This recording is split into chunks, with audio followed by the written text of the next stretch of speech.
떨려요, 사실. 청산도 와가지고요. 살쪄서 돌아갑니다. 장로님도 섬겨주셔서 너무 감사하고 평생 먹을 거 3일 동안 다 먹었습니다. 너무 귀한 환대해 주시고 또 풍성하게 사랑해 주셔서 청산도를 잊을 수가 없을 것 같아요. 또 한목사님과 더불어 이틀 동안 청산도 여기저기 돌아다니면서 청산도가 이렇게 아름다운 섬인가 하는 생각을 하게 됐고 또 오고 싶은 그런 섬이다. 제가 돌아가서도 청산도 자랑을 좀 많이 학생들한테 교수님들한테 들려주고 싶은 마음이 생겼습니다. 제가 첫째 날은 선교적 교회가 무엇인가 라고 하는 이야기를 여러분과 함께 했고요. 둘째 날은 한국적 선교적 교회 어떻게 만들 수 있을까 라고 하는 고민을 이제 여러분과 함께 했어요. 오늘 저녁에는 좀 더 담론적으로 지금 우리가 4차 산업혁명 시대에 살고 있잖아요. 이제 곧 4차 산업혁명이 또 본격화될 텐데 이 4차 산업혁명의 기술이 도대체 뭔지, 그 기술이 도대체 인간의 삶을 어떻게 바꿔놓는지, 그리고 우리는 그 변화되는 세상 속에서 무엇을 준비해야 되고 또 교회는 무엇을 준비해야 되고 우리 개인은 또 어떤 것들을 준비해야 되는지에 대한 이야기를 좀 같이 나누려고 굉장히 중요한 강의이고 글쎄요 여러분들이 이 강의를 좀처럼 교회에서는 들을 수 없고 특별한 장소에서 예를 들어서 카이스트의 대학의 교수님이라든지 이 분야의 전문가들이 와서 들려줘야 될 강의들인데 제가 이제 논문 한 편을 쓰면서 이 부분에 대해서 연구하면서 이게 교회에 정말 필요한 아주 중요한 강의겠다 하는 생각을 해서 여기저기서 강의하다 보니까 나름의 전문가가 돼버렸어요. 그래서 사실은 이때 첫째 날 한 목사님 만나 뵙고 목사님 제가 이 강의를 준비해 왔는데 선교적 교회란 무엇인가보다 더 어려운 강의일 것 같은데 제가 이 강의를 해도 될까요? 했더니 한 목사님이 하세요. 저희 교회 수준이 보통이 아닙니다. 그래서 제가 그냥 질러버리겠다 생각을 하고 이 강의를 여러분과 함께 나누려고 해요. 초등학교 4학년 아이가 있었어요.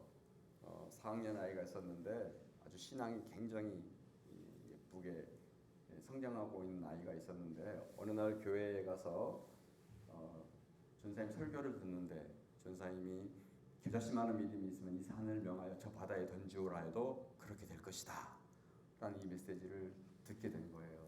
그런데 산골 마을에 살고 있는 소녀였습니다. 근데 그 큰 산이 하나 있는데 도로도 없고 그 산 골짜기를 넘어서 반대편에 있는 학교로 늘 학교를 오가는 이 소녀가 늘 불편했어요.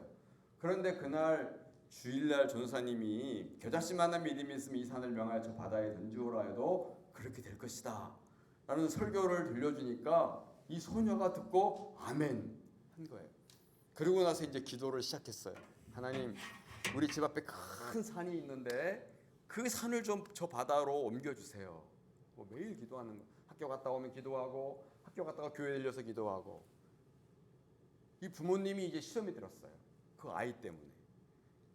아니 얘가 평소와는 다르게 맨날 자기 방에 들어가가지고 기도하는 거야. 하나님 그 산을 옮겨주세요.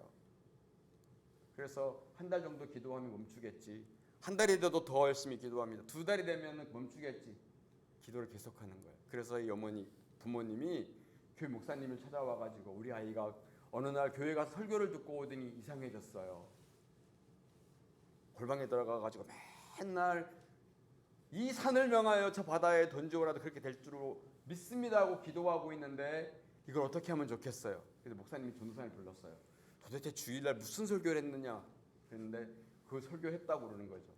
그래서 선생님들하고 그 전사님이 그 아이를 불러 상담을 했어요. 야, 그거는 그런 이야기가 아니라 상징적인 얘기야. 그렇게 기도한다고 해서 너희 집 앞에 있는 큰 산이 어느 날 바다로 갑자기 쑥 없어지는 건 아니니까 제발 기도를 멈춰라 얘기했어요. 근데 이 어린 소녀가 그게 얼마나 강력하게 자기 마음에 꽂혔던 말씀인지 그 말씀을 붙잡고 계속 기도를 했어요. 여러분 6개월이 지나고 다음에 무슨 변화가 생겼냐면요. 도로공사에서 그 아이가 살고 있는 집 앞으로 도로를 놔야 될 계획을 세운 거예요. 벌써 아멘하면 큰일인데 그리고 1년이 지난 다음에 정말 그 아이가 살고 있는 큰 산을 완전히 깎아버린 거예요. 그리고 그 아이가 살고 있는 동네에 시원한 도로가 놓아지게 됐어요. 여러분, 여기서 우리가 두 가지 중요한 포인트를 찾을 수 있어요. 그 동네 모든 사람들은 그것은 도로공사에서 계획한 일로 생각을 하겠죠. 그 4학년, 초등학교 4학년 아이는 자기가 평생 잊을 수 없는 하나님의 그 은혜, 정말 기도했더니 그렇게 응답하시는 하나님을 바로 자기 앞에 있는 이 큰 산이 정말 도로가 낮아서 그 산이 바다에 던지우는 것을 목격했던 것입니다. 여러분, 삭개오가 뽕나무 위에 올라가서 예수님을 기다립니다. 여러분 생각해 보세요. 여리고는 굉장히 큰 성읍이었어요. 엄청난 나무도 있었고 온 동네가 다른 길로 나갈 수 있는 출구가 굉장히 많이 있었어요. 근데 키 작은 삭개오가 예수님을 볼 수 없어서 뽕나무 위에 올라가서 예수님이 올 것을 기다렸습니다. 여러분, 그건 무모한 도전이에요. 예수님과 약속도 하지 않았고 예수님이 그 길로 지나갈 거라고 하는 거는 삭개오에게서는 모험이었어요. 근데 삭개오가 그 뽕나무 위에서 올라가서 기다리고 있는 그 길목으로 예수님이 지나가시는 거예요. 더 놀라운 거는 삭개오가 예수님을 먼저 보기 전에 예수님이 삭개오를 먼저 보고 삭개오야 내려오너라. 내가 오늘 밤에 너희 집에서 유하여야 하겠다라고 얘기했어요. 여러분, 여리고 성읍에 있는 그 많은 나무들 중에 뽕나무는 아무 의미 없는 나무입니다. 그리고 여리고에 있는 모든 사람들에게서 그거는 아무 가치가 없는 뽕나무이죠. 삭개오는 자기 삶을 변화시킨 평생 잊을 수 없는 영적인, 거기만 가면 주님이 생각나고, 여러분 그 주님 만나고 삭개오가 변화됐잖아요. 삭개오가 또다시 그 못된 세리장의 모습으로 돌아가려고 할 때 삭개오는 홀로 그 뽕나무가 주님 만났던 뽕나무의 길 옆에 가서 자기를 만나서 자기를 변화시켰던 주님을 계속 되씹고 그리고 자기의 영성을 회복했을 것입니다. 그 아이가 큰 산이 뻥 뚫려서 도로가 되어진 그 언덕에 올라가서 자기가 기도했던 것들을 되씹으면서 다시 마음을 새롭게 하지 않았을까요?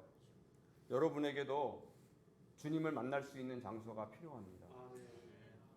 내 마음이 무너지고 내 생각이 무너지고 내 삶이 무너지고 기도가 되지 않고 하나님이 내 삶에서 멀어졌다고 느껴질 때에 그것이 청산도의 어느 범바위가 될 수도 있고 내가 만났던 사람일 수도 있고 골방일 수도 있고 아니면은 해안가에 가서 조개를 주우면서 거기서 주님을 기억했던 그 장소, 나만의 비밀스러운 장소를 여러분 가지고 있어야 합니다.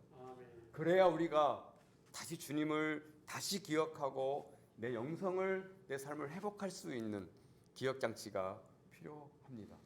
여러분 제게는 있어요. 그러나 이거 지금 강의를 해야 되기 때문에 제가 나중에 말미에 시간이 되면 그 얘기를 좀 여러분과 들려드리려고 합니다. 오늘 특별한 마지막 날 저녁에 하나님께서 여러분에게 아주 귀한 은혜의 시간 주시기를 간절히 부탁을 드리고, 오늘 특별히 우리 이 청산교회의 중고등부 학생들 너무 잘 왔어요. 제가 목사님한테 신신당부해서 중고등부 학생들을 꼭 보내주세요라고 얘기를 했는데 2명이 왔어. 2명이.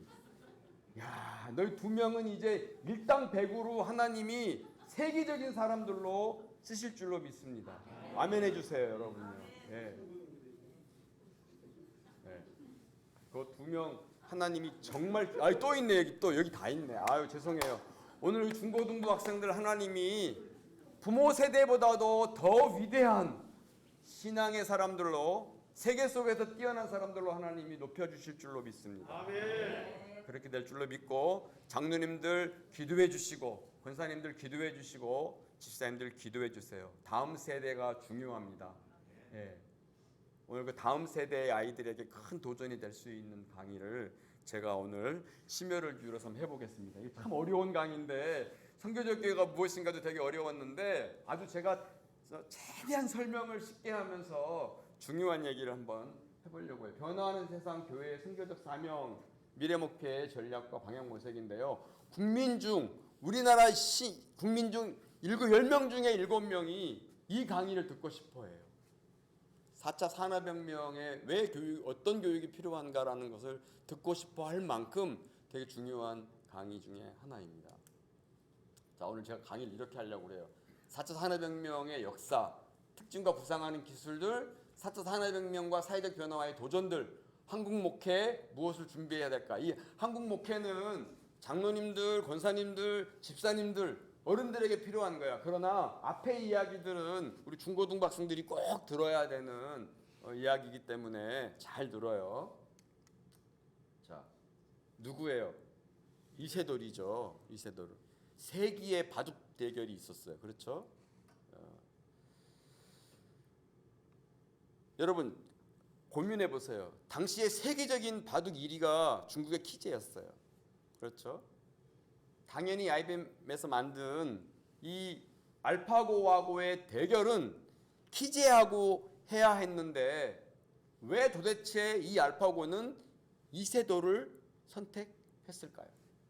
당시 이세돌은 4위, 5위로 계속 밀려나게 됐고 스스로 바둑에 대한 회의가 계속해서 왔던 친구가 이세돌입니다.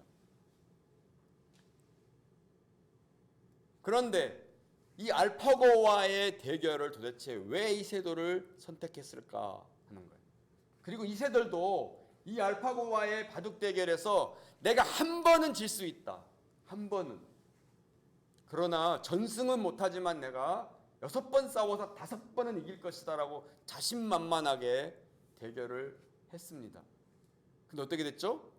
한 판 이기고 나머지를 다 졌어요. 전 세계의 바둑계가 충격을 받았습니다. 그런데 이세돌을 선택한 이유가 있어요. 왜 선택했냐면요. 이세돌은 세계에서 가장 창의적으로 바둑을 잘 두는 바둑 기사입니다. 가장 많은 경우의 수를 알고 있는 천재 바둑 기사가 이세돌입니다. 그래서 이 알파고가 과연 인간이 가지고 있는 이 창의적인 크리에이티브한 것을 이길 수 있느냐 아니면 지냐 그거를 보고 싶었던 거예요.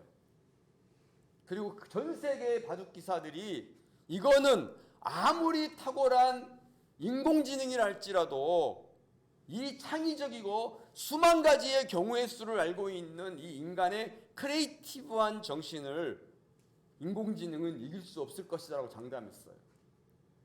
근데 결과는 이세돌이가 한 번 이기고 전패하게 된 거잖아요.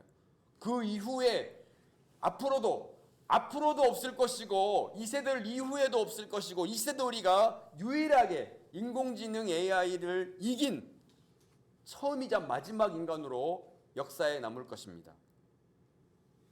그 이후에 이 알파고보다 더 탁월한 이 인공지능 바둑기사가 나와가지고 알파고가 둘이 붙였는데 알파고가 전패했어요.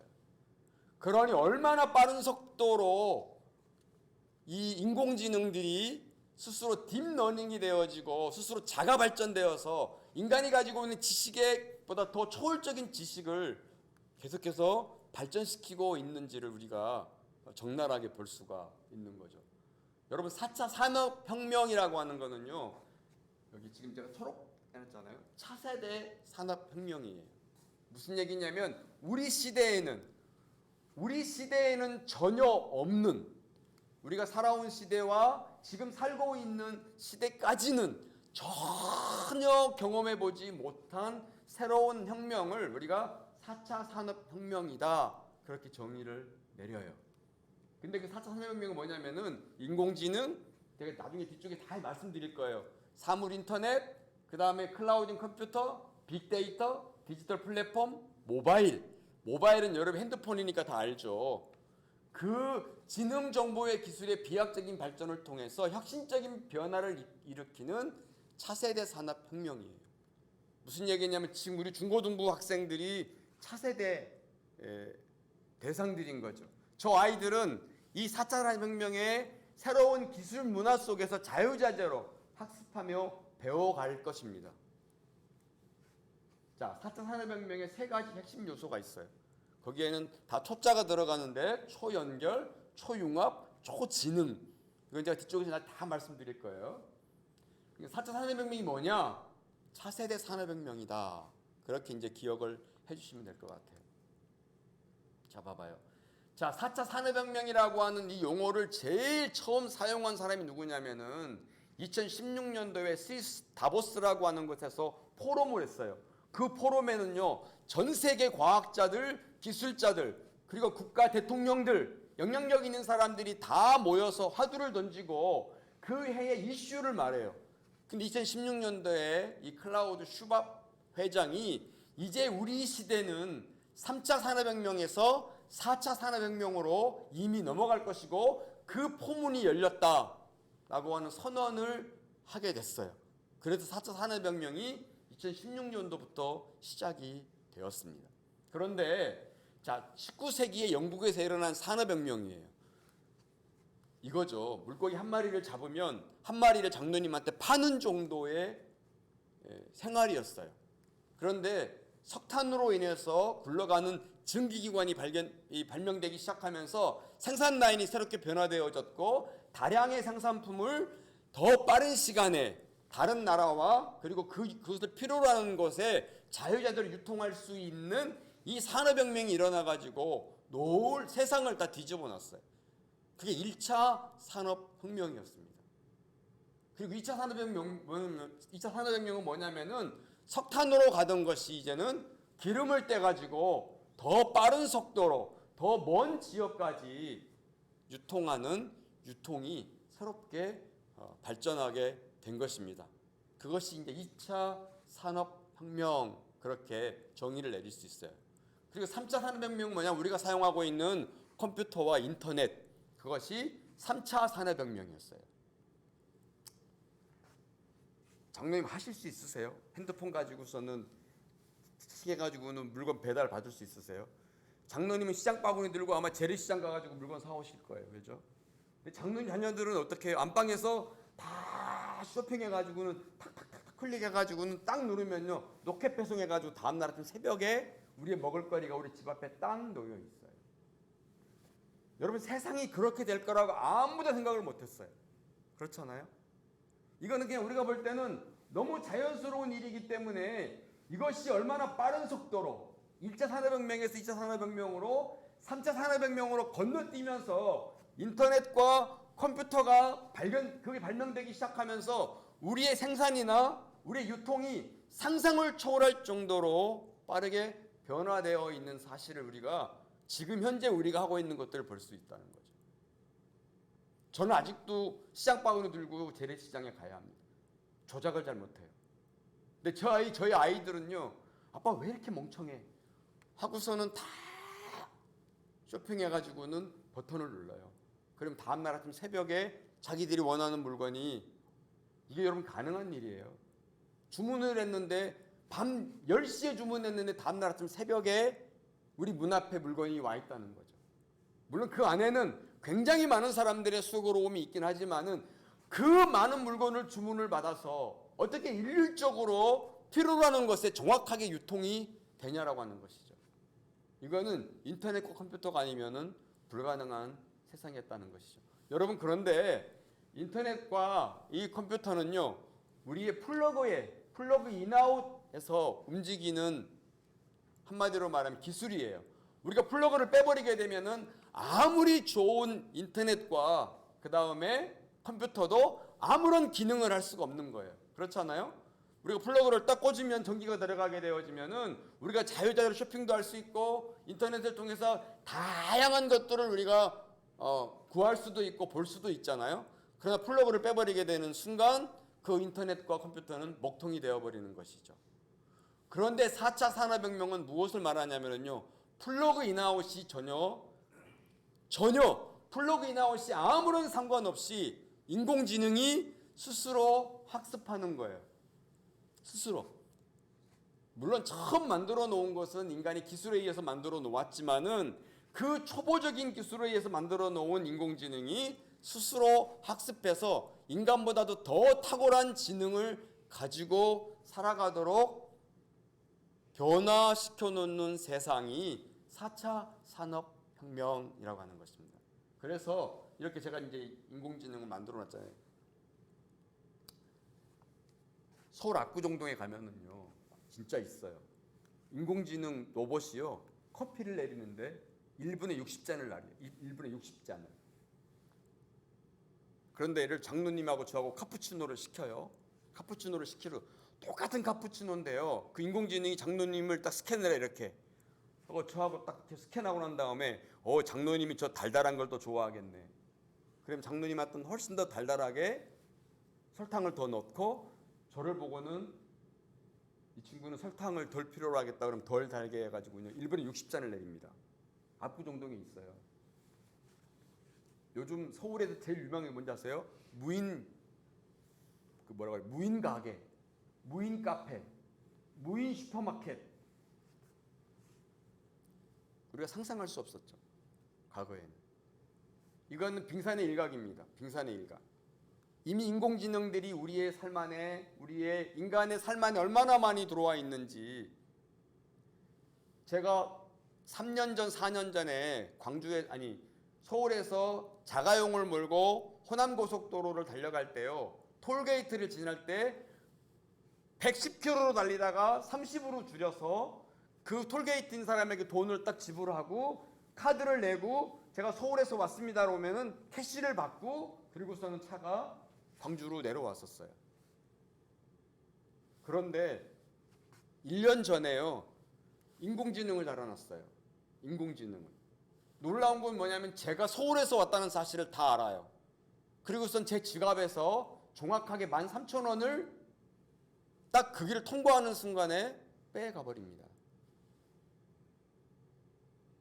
이거는 지금 감동이 안 오시나 봐. 별로 이걸 지금 강의하고 있는 거야? 이런 분위기야 지금. 충격적인 거죠 사실은요. 이 속도 변화라고 하는 것이요, 굉장히 빠른 속도로 세상이 바뀌고 있다는 사실을 아마 여러분이 감지하실 거예요. 이런 건 빙산의 일각이에요.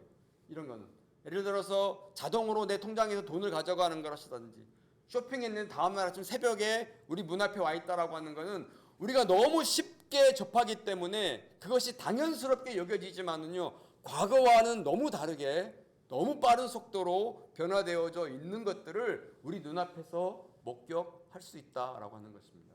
어쨌든 AI 기술을 핵심 동인으로 해서 상품이나 서비스의 생산, 유통, 소비 전 과정에서 모든 것이 연결되어지고 지능화되어지는 거예요. 제가 한 목사님한테 그렇게 얘기를 했어요. 우리나라에서 가장 스마트한 시티가 어딘지 아세요? 세종시입니다. 제가 그 광고를 보고서는요, 충격을 받아. 지금 광고 나와요.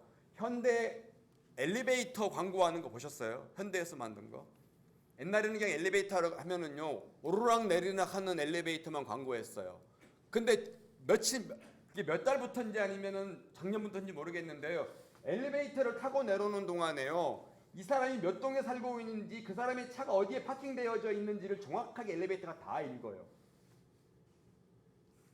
그리고 딱 탔을 때 이 사람의 기분이 어떤지, 이 사람이 지금 약간 화가 나 있는지, 기분이 업되어 있는지, 사모님하고 다투고 나왔는지, 사모님하고 기분 좋게 나왔는지 아주 그 사람이 딱 타는 순간에 그 사람의 감정에 맞는 음악이 엘리베이터에서 그 1층, 11층에서 1층까지 내려오는 동안에 쫙 흘러 내려옵니다. 감동이 안 나나 봐. 또 놀라운 거는요, K5 자동차 있죠. 최근에 만들어낸 거예요. 광고예요.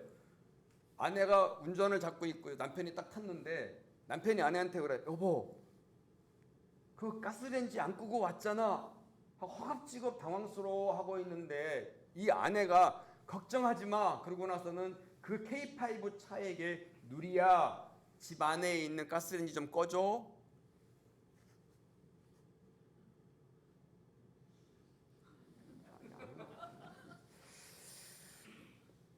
놀랍지 않아요? 이거는 그냥 우리가 생각할 때는 일상의 이야기고 이만큼 와 있기 때문에 그걸 감으로 못 느끼는 거예요. 세상이 얼마나 빠른 속도로 바뀌고 있는지. 지금 뭐 자율주행차니 아니면은 전기차니 이런 것들은 아무것도 아니에요. 상상을 초월하는 일들이 세상에서 벌어지고 있다는 사실입니다. 어쨌든 클라우드 슈밥 박사가 이 4차 산업혁명의 새로운 포문을 연 유일한 박사 중에 한 분입니다. 자, 그다음 봐볼게요. 자, 그런데 여러분, 이 4차 산업혁명이 과연 인간들에게 인간의 삶을 유리하게 만들고 안락하게 만들고 훨씬 더 윤택한 삶을 만들 것이냐, 아니면 인간의 종말을 앞당길 것이냐라고 하는 것에 대한 찬반 논란이 굉장히 많이 일어났어요. 그런데 구글 창업자인 이 페지라고 하는 사람이 있는데, 이 친구는 인터넷을 거대한 인공지능으로 만들겠다는 거예요. 그러면 어떻게 되겠어요? 플러그 인아웃이 전혀 상관이 없는 것이죠. 컴퓨터 스스로가 인공지능이 되는 거죠. 한 목사님이 제가 얘기를 했어요. 여기 인공지능 좋은데 300명 모이는 교회에 300명 교인이 모여요. 근데 거기에 인공지능이 있어요. 근데 이 목사님이 몰랐어요. 근데 설교를 딱 하고 나서 인공지능한테 가가지고 야, 오늘 내 설교 어땠니? 라고 물었어요. 그랬더니 당신 설교 망쳤어요. 300명 중에 9명만 당신 설교를 듣고 나머지는 다 헛생각했어요. 뭐 충격을 받았어요. 본인은 정말 일주일 동안 열심히 설교 준비해가지고 와서 설교를 했는데 300명 회중 중에서 9명만 은혜를 받고 나머지는 다 딴 생각하고 예배를 빨리 끝내기를 바랬다는 거예요. 그래서 인공지능한테 물었어요. 그러면 내가 다음 주에 어떤 설교를 하면 좋겠니? 이 300명의 사람들을 인공지능이 다 스캔을 한 거예요. 한 사람 한 사람의 심리적인 것, 그 사람의 감정, 어떤 생각을 하고 있는지를 다 읽고 난 다음에 결론이 뭐냐면 9명만 목사님 설교를 제대로 듣고 나머지는 듣지를 못했습니다. 그러고 난 다음에 딱 30초 만에 본문과 설교 제목을 잡아주고 5페이지짜리 설교를 딱 뽑아서 만들어준 거예요. 인공지능이. 목사님, 우리가 이제 위기의식이 왔어요. 우리 설 자리가 없어졌어요. 큰일 났어요. 그리고 정말 그 설교를 가지고 다음날 설교했는데 95%가 은혜를 받았어요. 놀라운 일이죠. 인공지능이 이렇게 우리의 삶을 굉장히 윤택하게 만들기도 하지만은 또 다른 면에서는 인간이 가지고 있는 호모사피엔스적인 정신을 굉장히 위협할 수 있는 이런 위험이 있다라고 하는 것은 찬반 논리가 굉장히 많이 논의가 이루어지고 있죠. 그런데 구글 창업자인 이 친구는 거대한 컴퓨터를 거대한 인공지능으로 만들겠다라고 하는 꿈을 가졌어요. 또 페이스북 창업자인 이 자크버거는 아이언맨 같은 인공지능 시스템을 만들어서 사람들이 훨씬 더 편안하고 안락한 삶을 살도록 도전해 보겠다라고 얘기를 했죠. 또 반대로 이 인공지능에 대해서 완전히 신랄하게 비판하는 사람이 있는데 최근에 몇 년에 돌아갔잖아요. 윌리엄 호킹, 물리학자잖아요. 인공지능이 인류 멸망을 가져올 것이다 라고 단정을 지었어요. 또 빌 게이츠도 인공지능은 인류에게 해가 될 것이다 라고 얘기했어요. 이 앨런 머스크 아시죠? 테슬라 자동차 회장 그잖아요. 한국에 굉장히 많이 테슬라가 많이 들어왔잖아요. 이 앨런 머스크의 꿈이 뭔지 아세요? 이 사람이 가지고 있는 꿈 두 가지가 있어요. 하나는 뭐냐면 민간 우주선을 개발해가지고 그냥 우주 여행을 왔다 갔다 하는 게 꿈이고요. 또 하나는 뭐냐면 대기권에다가 와이파이를 터뜨리는 거예요. 대기권에다가. 지구 저 대기권에 가가지고 거기다 와이파이를 터뜨려서 전기가 들어가지 않는 전 세계도 자유롭게 핸드폰을 가지고 인터넷 쇼핑을 할 수 있도록 하는 거예요. 실제로 지금 굉장히 많이 만들어 놨어요. 근데 그걸 터뜨리는 순간에 세계가 혼란스러울까봐 어느 시점을 기다리고 있는 것이죠. 어쨌든 윌리엄 호킹이라든지 빌 게이츠라든지 앨런 머스크 같은 경우는 이 인공지능이 더 발달하면 발달할수록 인류는 해가 될 것이고 멸망할 것이다라고 하는 단정을 내리게 됐어요. 자, 보세요. 어르신들은 좀 어려울 중인데 과거에는요 물리, 과학, 수학, 영어 이게 각각의 영역이었어요. 그렇잖아요. 물리학은 물리학이고 수학은 수학이고 그 다음에 디지털 기술은 디지털 기술이었던 것이죠. 근데 최근에 융합이란 단어가 나왔어요. 그건 뭐냐면요 물리학하고 디지털 기술이 딱 합쳐지면은요 전혀 다른 기술이 나오는 거예요. 그게 뭐냐면 인간의 생체 조직을 만드는 거예요. 인간의 생체 조직을. 자, 보세요. 장로님, 몸이 아프면 우리 어떻게 돼? 병 들었다 그러잖아요. 내 몸이 아프다. 이건 병 들었다. 내가 병원에 가야 된다. 이거는요. 호모사피엔스 시대의 사람들이에요. 호모사피엔스는 뭐냐면요. 인간에 의해서 인간을 위한 인류를 우리가 호모사피엔스 그렇게 얘기해요. 사피엔스라고 하는 건 인간을 얘기하거든요. 호모사피엔스. 그런데 호모사피엔스 단계를 뛰어넘어서 또 나온 게 뭐예요? 호모 데우스라고 하는 말이 나와요. 그거는 사이버그 인간, 인공지능화되어져 있는 인간에 의해서 다스려지는 세상을 우리가 호모 데우스라고 얘기를 하는데 호모사피엔스 시대에서는요. 장로님이 몸이 아프면 내가 병이 들었다. 그럼 병원에 가야 되잖아요. 호모 데우스 시대로 바뀌게 되면은요. 기술적 결함이에요. 무슨 얘기냐면은 심장에 문제가 생기면 심장을 바꿔 끼는 거예요. 혈관이 막히면 그 막힌 부분을 바꿔 끼는 거예요. 그래서 호모데우스가 주장하는 건 인간 영혼 불멸을 주장해요. 유발 하라리가 두 권의 책을 썼는데 하나는 호모사피엔스하고 하나는 호모데우스라는 책을 썼어요. 혹시 기회가 되시면 그 책을 읽어보세요. 충격적인 이야기들을 이 유발 하라리가 자기 그 책에서 아주 화두로 던지고 있어요. 우리는 그러한 세상을 곧 맞이하게 될 거라는 거죠.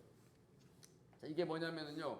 물리학 기술하고 디지털 기술이 합쳐지게 되면은 생체 조직 프린팅이라고 하는 새로운 기술이 만들어진다는 거예요. 자, 그래서 4차 산업혁명은 물리적, 생물학적, 디지털 세계를 빅데이터에 입각해서 경계가 없어지고 초연결과 초융합으로 만들어지는 기술 혁명을 우리가 4차 산업혁명 그렇게 정의를 내려요. 인간의 삶의 생태계를 바꿔놓는 것이죠. 완전하게 바꿔놓는 거예요. 우리의 삶의 구조를. 그런데 어떤 문제가 생기냐면은 이거죠. 그러니까는 돈이 있는 사람은 심장을 바꿔 끼는데 50년 동안 건강하게 살 수 있는 심장을 바꿔 끼고 가난한 사람은 겨우 5년 정도의 삶을 연명할 수 있는 심장을 바꿔 낄 수 있는 세상이라는 거예요. 그러면은 빈익빈 부익부 현상이 굉장히 많이 심화되어지고 인간의 불균형이 분명히 일어날 것이다라고 하는 또 다른 논리가 있어요. 그래서 윌리엄 호킹이라든지 빌 게이츠라든지 앨런 머스크 같은 경우는 이런 4차 산업혁명이 분명히 새로운 변화를 가져오고 차세대 혁명이긴 하지만 결국에는 인간에게는 지구의 멸망을 가져올 수 있는 인간의 멸망을 가져올 수 있는 하나의 단초를 제공하게 될 것이다 라고 하는 것에 대한 논의를 펼칠 수밖에 없었습니다. 자, 또 볼게요. 자, 인공지능이 도대체 뭐냐? 인공지능이 이거는 미국의 1956년 다트머스 대학에서 처음으로 사용했던 단어가 이 인공지능이란 단어예요. 인간의 학습 능력, 추론 능력. 우리가 학습하잖아요. 공부하는 거. 학습하는 것, 그 다음에 생각하는 것, 추론하는 것, 그 다음에 지각 능력, 언어 이해 능력 등을 컴퓨터 프로그램으로 실현하는 기술로 인간의 모든 일을 대신하는 거예요. 인공지능이. 설교도 커피를 내리는 것도 일본에 가면은요 7층짜리 호텔, 여기다 그림을 넣지는 못했어요. 그걸 보여드리고 싶었는데 7층짜리 호텔이 있습니다. 일본에. 근데 카운터에 사람하고 똑같이 생긴 인공지능 AI 한 사람하고 한 사이버가 한 사람하고 그리고서는 그 티라노사우루스 공룡으로 만들어 인공지능 인공지능이 있는데 이 사람들이 일본말로 어서 오세요 인사를 해요. 그러고 난 다음에 그 1층부터 7층까지 그 각 층에서 보통 이제 벨보이들이 일을 하잖아요. 그 벨보이가 인간이 아니라 인공지능화되어 인공지능으로 만든 사이버그의 이 6명이, 5명이 그 각 층에서 일을 합니다. 거기에는 사람이 전혀 없어요. 안 놀래니까. 그 다음에 사물 인터넷. 이건 뭐냐면은요. 인터넷을 기반으로 해서 모든 사람과 사물에 연결하여 정보를 교환하고 소통하는 지능형 기술 및 서비스예요. 자, 보세요. 지금 장로님하고 저하고는 인간이기 때문에 대화가 돼요.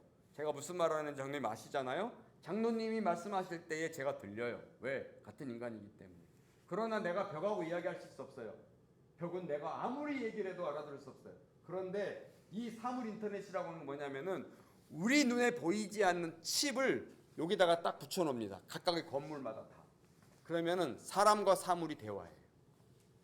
사물과 사물이 대화하고 사람과 사물이 대화합니다.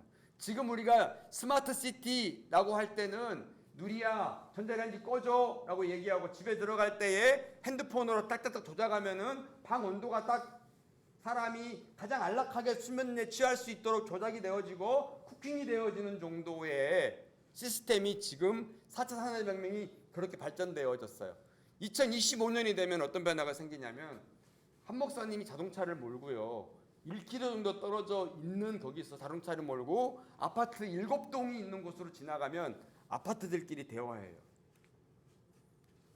그리고선 저분이 우리 아파트에 사는 사람이냐라고 자기들끼리 스캔을 딱 해요. 알고 보니까 102동에 살고 있는 분이셔. 그러면 문이 저절로 열리는 거죠. 그리고 나서 놀라운 건 뭐냐면 102동으로 들어가면은 11층에 있던 엘리베이터가 저절로 내려와요. 그리고서는 한 목사님을 딱 모시고는 11층에 있는 그 안방으로 딱 모셔다 드리는 거죠. 이거는 빙산의 일각인 거예요. 이거보다도 더 빠른 속도로 진일보하게 변화될 거라는 사실이에요. 그게 사물 인터넷을 통해서 가능하게 될 것이다 라고 하는 것이죠. 자, 빅데이터. 이거는 뭐냐면은 자, 보세요. 과거에는요, 우리가 크레딧 카드 하면은요, 밑에 그 뭐라고 그래요? 요 펜테크 말고 펜테크가 나오기 전에 그냥 스캔해가지고 쭉 그게 있었잖아요. 그 이후에 요만한 펜테크가 여러분의 크레딧 카드에 붙여져 있잖아요. 그거는 몇만이 뭐예요? 몇십만 가지의 정보를 거기다 다 집어넣을 수 있는 거예요. 우린 단순히 그냥 내 어카운트와 내 통장에 들어있는 그 자산에 대해서만 거기서 지금 우리가 인출하고 또 입금하기도 하지만은요, 그 펜테크 하나 가지고요, 우리의 모든 정보를 다 스캔할 수 있고, 우리의 모든 여러 수백 명, 수천만 명의 사람들의 정보를 거기다가 다 집어넣을 수 있어요. 그게 빅데이터입니다. 과천의과대학에 우리나라에서 제일 처음에 인공지능 왓슨이라고 하는 의사를 도입했어요. 제가 충격받았어요. 과천의과대학에 유방암, 말기, 암 환자 여자분이 계셨어요. 그래서 3개월 사형 선고를 받고 삶을 완전히 포기했어요. 그런데 이 과천의과대학에서 인공지능 왓슨이라고 하는 이 의사를 도입해가지고는 저 여인이 죽기 전에 우리가 인공지능 왓슨에다가 한 번만 물어보자. 그리고 인공지능이 왓슨 의사에게 그 여인을 데리고 갔어요. 그리고서는 그동안에 과천의과대학에 다녔던 그 병적 자료를 이 인공지능 왓슨에게 딱 보여준 거죠. 여러분 놀라운 거는요, 딱 30초 걸렸어요. 이 여인을 스캔해가지고 딱 답을 내놓는 거예요. 여러분 의사들은 이 항암 썼다가 안 나오면 또 다른 항암 또 써봐요. 이 항암 가지고 안 나왔으면 또 다른 약 써봐죠. 이 방사능 썼다가 안 내면 또 다른 더 센 방사능을 써요. 결국에 사람을 죽이는 거죠. 근데 이 인공지능 왓슨은요, 그 수만 가지의 항암 중에 이 여인에게 딱 맞는 항암을 제시한 거예요.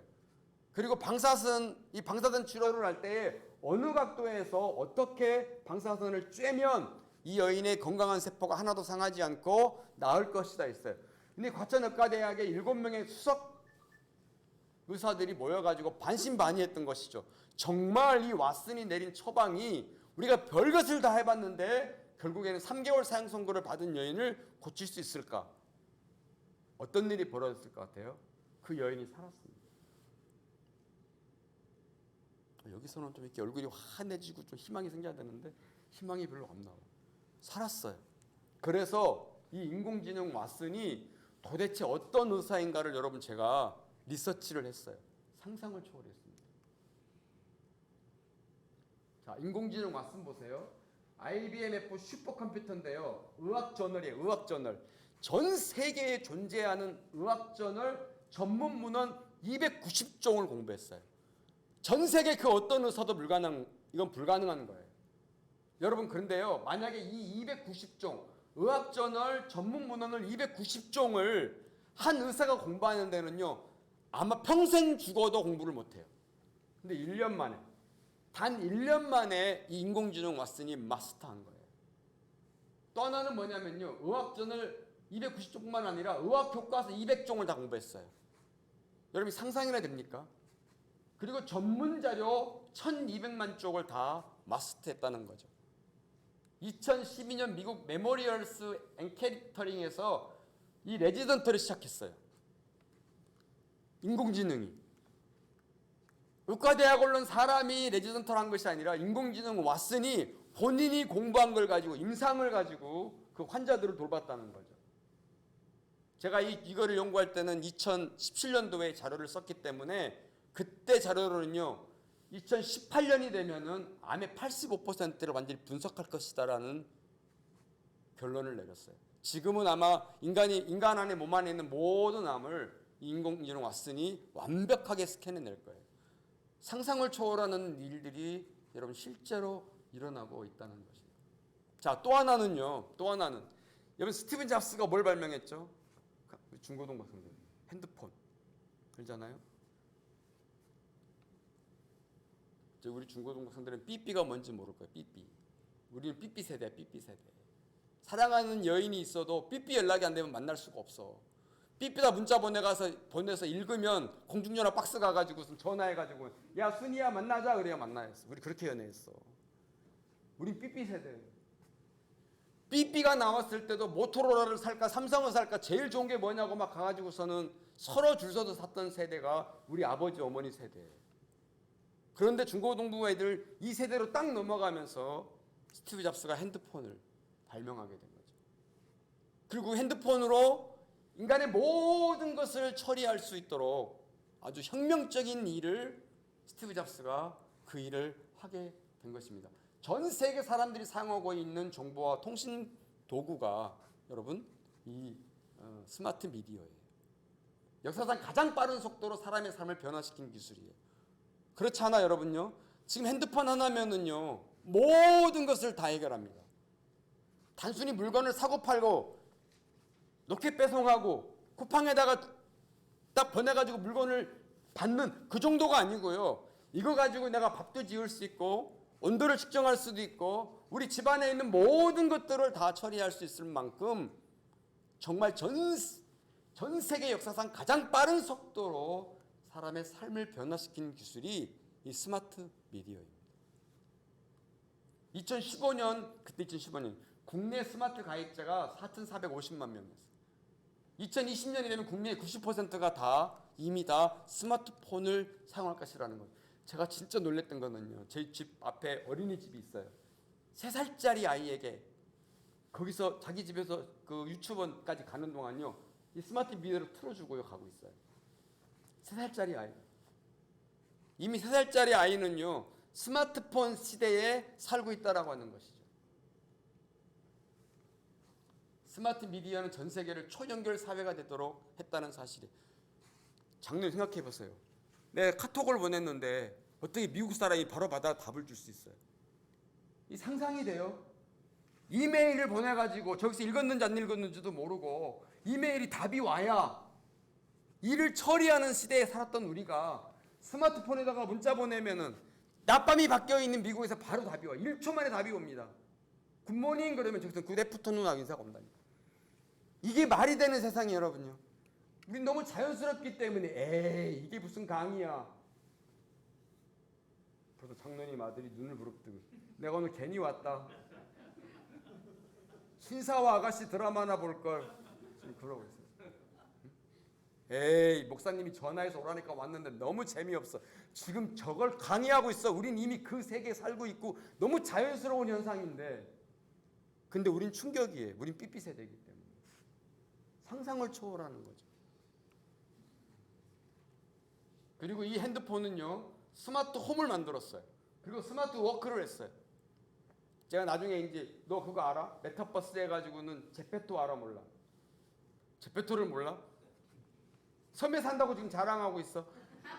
지금 제페토라든지 아니면 그 뭐예요? 제페토 말고 또 뭐 하나 있죠? 애들 정말 좋아하는 거. 노블록스. 청소년들은 지금 노블록스가 제페토예요. 그냥 완전히 거기에 다 맞아 있어요. 지금은 4차 산업혁명 시대에서 한 걸음 더 뛰어넘어가 가지고 메타버스 세상에 살고 있어요. 제가 나중에 메타버스에 대해서 좀 더 설명을 드리겠지만은요, 상상을 초월하는 거예요. 최근에 우리나라의 대기업들이요, 비대면으로 해야 하는 것이 아니라 자기 아바타를 만들어 놓고 메타버스로 다 들어가 가지고 나는 집에 있고 내 아바타가 회장님하고 회의합니다. 그 아바타와 가상 세계에서 해야 하는 것이 실제로 회사의 중역들이 중요한 업무를 해서 하는 거, 회의를 하는 거 똑같은 결정권을 내리는 거예요. 제 딸이 이제 고등학교 1학년이거든요. 근데 얘는 제페토하고요, 로블록스의 천재예요. 학교 갔다 오면 그것만 하고 있는. 전 재미가 없어. 도대체 뭐 하고 있는 거야?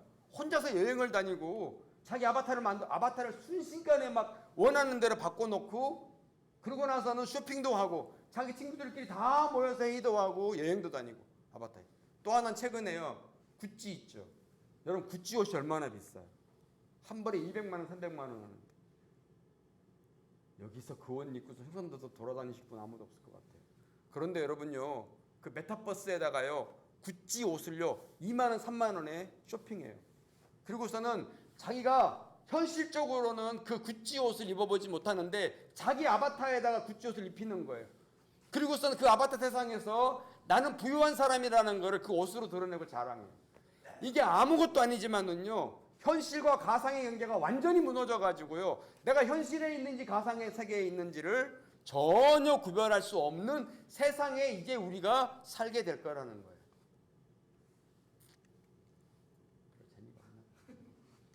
자, 그럼 더 넘어갈게요. 자, 이제 사회적 변화와 도전을 봐볼게요. 사회적 변화. 포스트 트랜스 휴먼이라고 하는 거예요. 포스트 휴먼, 트랜스 휴먼은 뭐냐면은요,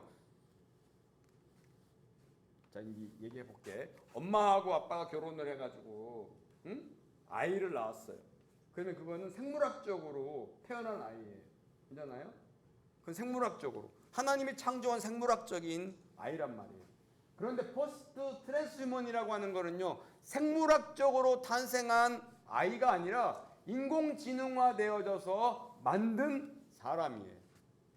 그러니까 지금은 우리가 플러그 인아웃으로 이 플러그를 딱 빼버리면은요, 아무리 좋은 컴퓨터도 사용할 수가 없어요. 예를 들어서 인공지능 한 사람, 그 다음에 생물학적인 인간 9명, 그러면 게임이 안 돼. 그건 여전히 호모 사피엔스가 세상을 지배하는 세상이야. 그런데 예를 들어서 포스트 트랜스 휴먼이 등장해가지고요, 5대5야.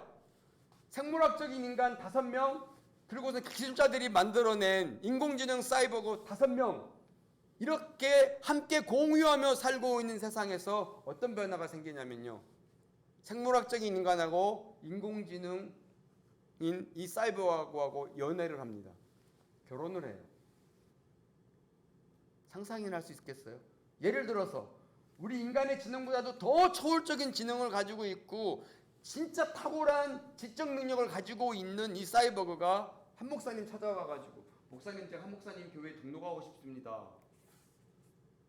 어떻게 반응해야 될까요? 자, 그건 좋다 이거야. 그래, 뭐 5대5니까 와서 예배 드리는 건 누가 말리겠어. 그런데 그 인공지능이 와가지고는 목사님 저도 세례 주세요. 과연 우리가 세례를 베풀어야 될까? 그것까지 좋다 이거야. 근데 더 심각한 질문을 해요. 목사님, 제가 죽으면 구원받을 수 있을까요? 물론 사이버가 죽지도 않겠지만 이 세상이 여러분 온다는 거예요. 이 세상이 5대5가 아니라 6대4가 되어지고 7대3이 되어졌을 경우에는 인간 소멸이라고 하는 이 심각한 문제가 우리의 문제요, 나의 문제로 다가올 수밖에 없다는 사실이에요. 이 포스트 트랜스휴먼 등장. 그래서 제가 여러 책들을 공부하면서 사이버그 시티즌이라고 하는 세상이 등장하게 될 것이다라고 하는 거예요.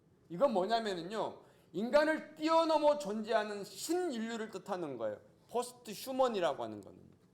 그리고 인간 이후의 상태가 된 존재예요.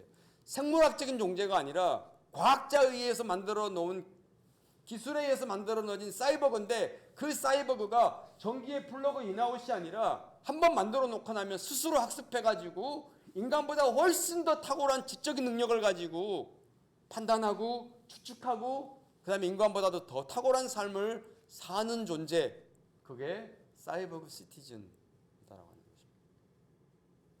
생물학적인 인간이 가진 한계성을 극복하고 노화의 불가피성, 지적 능력의 제약, 원하지 않는 고통 등에 처한 인간 상태를 재설계하는 거예요.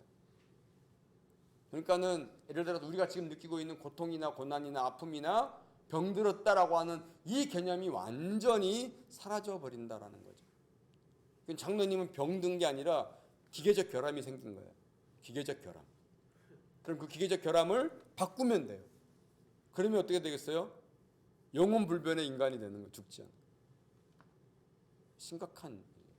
이게 마치 지금 여러분한테는 좀 공상과학 영화처럼 들리는데 이게요. 2025년 우리나라는 2030년을 보고 있고요. 전 세계는 2025년부터 이 일들이 일어날 거라는 지금 다 스탠바이 해놓고 있는 상태죠.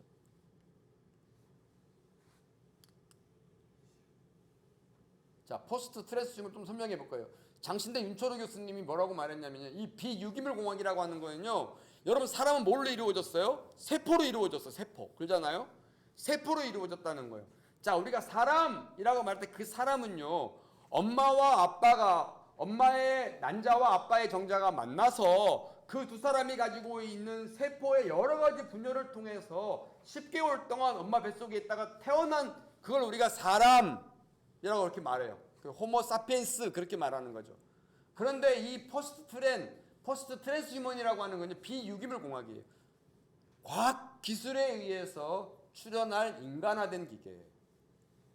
인간화된 기계란 인간에 의해 만들어졌지만 인지, 사고, 행위 능력을 갖추고 인간을 능가할 수 있는 자율적 존재. 이게 무서운 거예요. 자율적 존재. 스스로 판단할 수 있다는 거죠.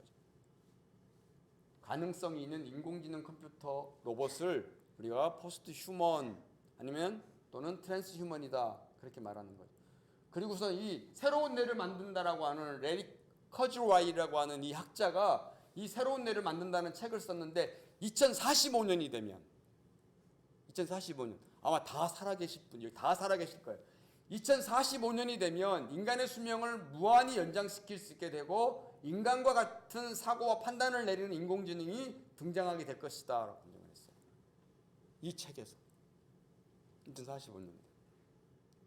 그리고 이 유대인이고 지금 하버드대에서 교수로 있는 유발 하라리라고 하는 유명한 학자가 있는데 이 학자가 두 권의 책을 썼어요. 그게 뭐냐면 호모 사피엔스, 호모 데우스라는 책이에요.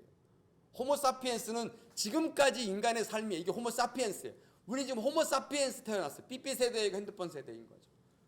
근데 이 호모 사피엔스에서 호모 데우스로 넘어가는 거예요. 그거는 완전히 사이버그화 되어져 있는 세상, 사이버그화된 인간 출현을 이야기하는 거죠. 뭐라고 말했냐면요. 퍼스트 트랜스휴먼의 출현으로 인간은 불멸의 삶, 행복 추구, 신성을 꿈꾸게 될 것이다. 제가 고민이 왔어요. 여기서요. 하나님의 창조성에 대한 엄청난 도전이 교회는 이 하나님의 창조성에 대한 해답을 주지 않으면 교회는 붕괴될 수밖에 없을 것이다 라는 고민을 하게 됐죠. 자, 초연결 사회예요. 초연결 사회. 아까 얘기했잖아요. 초연결 사회는 기술의 진화와 인간의 다양한 욕구 변화를 바탕으로 개별적인 객체가 인터넷을 통해 상호작용하는 사회, 사람과 사물이 빅데이터를 통해 네트워크로 연결된 사회를 의미합니다. 아까 말했잖아요. 벽하고 사람하고 대화하고 벽끼리 대화하고 벽과 벽과 사람이 대화하는 세상이 초연결 사회가 될 거라는 거죠. 한 목사님이 차를 몰고 가면은 그 아파트들끼리 서로 대화해가지고 우리 아파트에 살고 있는 사람인지 아닌지를 이미 다 판단해가지고 문을 열어주기도 하고 아니면 못 들어오게끔 자동으로 막아버리는 완전히 다른 세상인 거예요. 초연결 사회라고 하는 거예요.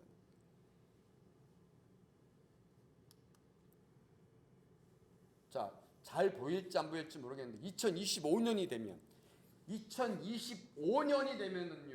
초연결 사회에 어떤 변화가 생기냐 보세요. 미국의 최초의 로봇 약사가 등장할 것이다. 10%의 인구가 인터넷이 연결된 안경을 쓴다. 여러분 그거 나온 거 아세요? 구글에서 만들었어요. 제가 나중에 뒤쪽에서 말씀드리겠지만은요. 지금 여기다가 손목에다가 탁 하면은 탁 겹치는 거 있죠. 영화에서 보면은 이렇게 옮기고 이렇게 옮기는 건 이건 아무것도 아니에요. 이미 그건 다 나와 있어요. 우리는 컴퓨터 자판 치고 있잖아요. 이렇게 어디까지 왔냐면요. 내가 말을 해요. 말을 하면 컴퓨터가 내 말을 다 컴퓨터는 0과 1로 움직이잖아요. 근데 인간의 말을 0과 1로 분석해가지고요, 내가 말하는 거를 다 자기가 알아서 쳐버려요. 여기서 어디까지 넘어갔냐면요, 아무 말도 안 해. 아무 말도. 컴퓨터 핫팩이 사가지고 아무 말도 안 하고 가만히 있잖아요. 컴퓨터가 한 목사님의 감정을 다 읽어요. 무슨 생각하고 있는지. 그리고서는 한 목사님 생각하고 있는 걸 글로다 옮겨놔요. 여기까지 여러분 발달됐어요. 안 놀래네. 안 놀래. 아무도 안 놀래. 상상할 수 없죠. 얼마나 빠른 속도로 세상이 바뀌고 있는지를 우리가 감지해야 합니다. 놀라울 정도로. 이제는 우리가 많은 시간 동안 자판을 칠 필요가 없어요. 그냥 컴퓨터 앞에 앉아가지고 아무 생각 안 하고 가만히 컴퓨터만 들여다보고 있어도 컴퓨터가 다 우리의 생각과 감정을 다 글로 남기는 거예요. 더 놀라운 거는요, 슈퍼컴퓨터, 인공지능 AI가 48권의 소설을 썼어요. 48권의 소설을 썼다는 거죠. 그런데 많은 사람들이 그랬어요. 소설은 인간의 아주 디테일한 감정들을 표현하는 거기 때문에 아무리 인공지능이 스스로 자가 발전하고 탁월한 지식을 가지고 있을지라도 그거는 불가능할 것이다 했는데요. 48권 중에 27권이 밀레니엄 셀러가 됐어요.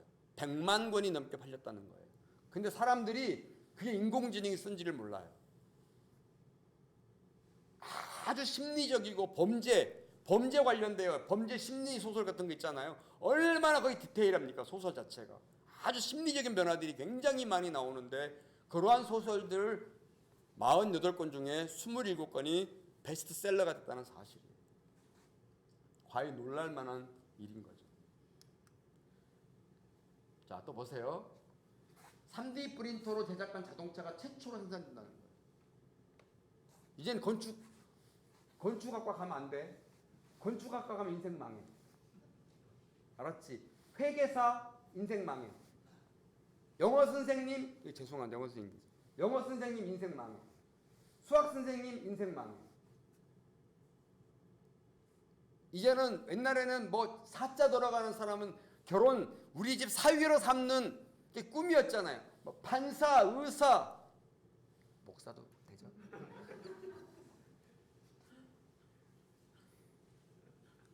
죄송한데요. 제가요 시골이 고향이 진도잖아요. 그래가지고 사실은 장신대 학부를 그 진도에서 서울대까지 그 서울에 있는 장신대까지 어디가 붙어 있는지 강남 어디 붙어 있는지 모르고요. 그게 찾아가 가지고는 원서 마지막 판매하는 그 저녁에 겨우 원서를 샀어요. 그리고 작은아버지 집에 가가지고 작은아버지 나 서울로 대학 오려고 하는데 조언 좀 주세요. 작은아버지가 안 된다. 나는 뒷바라지를 못하니까 절대로 서울 오면 안 돼. 그래서 이제 차를 타고서는 광주에 걸쳐서 지금은 직통이 있는데 광주서 진도까지 내려가는데 광주에 호남신학대학이 있다는 얘기를 듣고 그 호남신학대학 가가지고 원서를 딱 사가지고는 2개를 가지고 가서 아버지 앞에 가가지고 아버지 제가 2 원서를 사가지고 왔는데 어디 가면 좋겠습니까? 그러니까 가까운 데 가라. 그래가지고 호남신학대학교에 이제 입학하게 됐어요. 무슨 얘기하려고 제가 이 얘기를 전문가 판사, 의사, 변호사 이제는 완전 아무 의미가 없어요. 회계사, 영어 선생님 제가 특별히 얘기했지만 지금은요 이 눈에 지금은 여기 아이팟 응? 아이팟 꽂고 음악 듣잖아. 지금 음악 듣는 수준이야. 근데 이미 다 나왔는데 여기다 아이팟 같은 거 딱 꽂잖아. 근데 내가 미국 사람을 만났는데 한국말로 막 얘기하면 그 사람 영어로 다 알아들어요. 또 그 사람이 영어로 막 얘기하면은 내가 한국말로 다 알아듣는 거야. 더 놀라운 거는 아까 얘기했지. 여기 10%의 인구가 인터넷이 연결된 안경을 쓴다고 그랬는데 이 안경을 딱 쓰잖아. 미안하지만 이제는 미국 유학 가는 세상은 끝났어요. 유학 가기 위해서 토플, 에세이 공부하는 시대는 끝났다는 거야.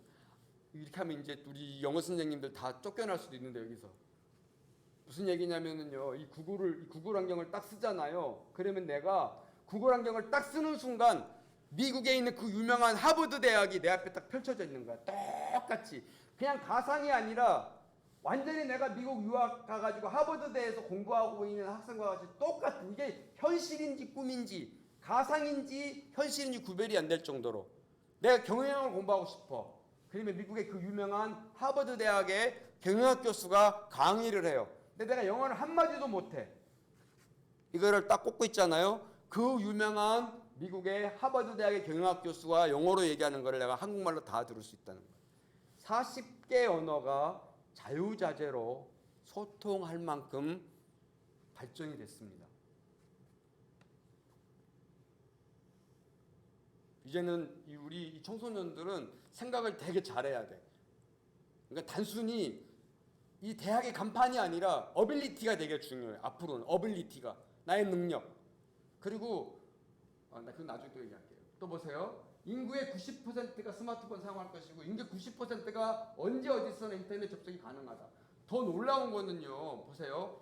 5만 명 이상이 거주하는 그곳에 신호등이 하나도 없는 도시가 최초로 탄생한다는 거예요. 5만 명이나 모여 사는 그곳에 신호등이 단하는 완전 자율주행화되어져 있는 시스템이 2025년부터 시작될 것이라는 거죠. 기업의 이사에 인공지능 기계가 최초로 등장한다는 거죠. 뭐 변호사, 판사, 지금 우리나라도 판사를 AI로 하자, 검사를 AI로 하자 하고 막 시민들이 데모하잖아요. 이미 다 나와 있어요. 이미 다. 미국엔 AI의 인공지능이 판사로 되어 있습니다. 판결을 내려요. 근데 얼마나 명료하면 감정이 안 휘둘립니다. 감정이. 인간은 감정이 휘둘리잖아요. 감정이 없기 때문에 아주 공평하게 그 사람의 그 행적을 가지고 판단을 내리는 것이죠. 상상이 놀라운. 요거 나중에 한번 여러분들 중고등 여기서 놔둘 테니까 중고등 학생들은 요거 가지고 가서 한번 봐봐요. 또 볼게요. 자, 노동 생태계에 놀라운 변화가 생겼어요. 여러분 광주에 기아 자동차가 있어요. 그죠? 제가 고등학교 다닐 때는요. 기아 자동차에 사람들이 얼마나 많은지 몰라요. 다 자기의 전문직을 가지고 와서요.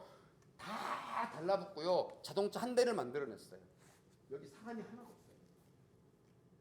이게 뭐예요? 다 인공지능이에요. 무슨 얘기냐면요. 10분에 하나씩 자동차를 만들어내요. 착하다. 착하다. 착하다. 과거에는요. 자동차 하나 만들어내려면은요. 모든 사람이 자기 기술 분야에 달라붙어 가지고요. 생산 라인을 걸치는 동안에 한 대가 나오잖아요. 완벽하게 인공지능화되어져 있는 노동 생태계의 변화가 생긴다는 거예요. 제가 우리 청소년들을 잘 봐. 엘빈 토플러가 이 말 하는 충격을 받았어요. 한국의 학생들은 미래에 필요로 하지 않는 지식과 존재하지 않는 직업을 위해 매일 15시간씩이나 시간을 낭비하고 있다. 이거는 지금 눈앞에 보이는 것이 아니라 앞으로 2025년이 지나고 나면은요, 2030년이 되면은 우리 중고등 학생들이 청년쯤 됐을 때에 실제로 이런 변화들이 생겨나는 거예요. 우리가 상상할 수 없는 세상이 차세대 새로운 혁명으로 이루어져 있는 세상이 등장한다는 것이죠. 더 놀라운 거는 2030년까지 전 세계적으로 약 20억 개의 일자리가 사라집니다. 그리고 그 일자리는 바로 로봇과 알고리즘으로 다 대체되어질 것이다라고 토마스 프레이가 얘기하고 있어요. 충격적인 거. 20억 개의 직업이 다 사라져요. 그 20억 개 직업 중에는요. 미용사. 혹시 미용하시면 계세요? 상처받지 마세요. 사로 들어가는 거 다 없어져요. 회계사, 공인회계사, 의사, 판사, 정형외과 의사들, 성형외과 의사들. 그런데 제일 마지막까지 남는 직업이 있어요.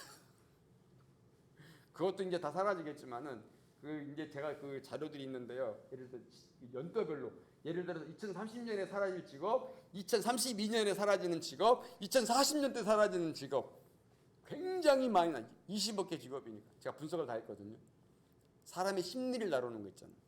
사람의 심리를 다루는 거. 예를 들어 사회복지학이라든지 상담학이라든지 정신과 관련되어져 있는 것들은 굉장히 오랫동안 버텨낼 수 있는 직업이다. 공학, 기계공학, 장로님 우리 대학 다닐 때 제일 좋은 게 뭐 장로님 때는 기계공학. 거기 나오면 완전히 뭐 기계공학 전공했으면은 뭐 국가에서 데려다가 다 장학금 주면서 군대도 안 가게 하고는 그냥 3년 동안 산업체에서 일하게 하고 3년 동안 산업체에서 일할래 유학 갈래 그랬어요. 기계공학을 전공하고 나면. 근데 지금은 기계공학은 아무 쓸모가 없습니다. 보세요. 인공지능이 일을 다 해버리는데 심각한 거죠.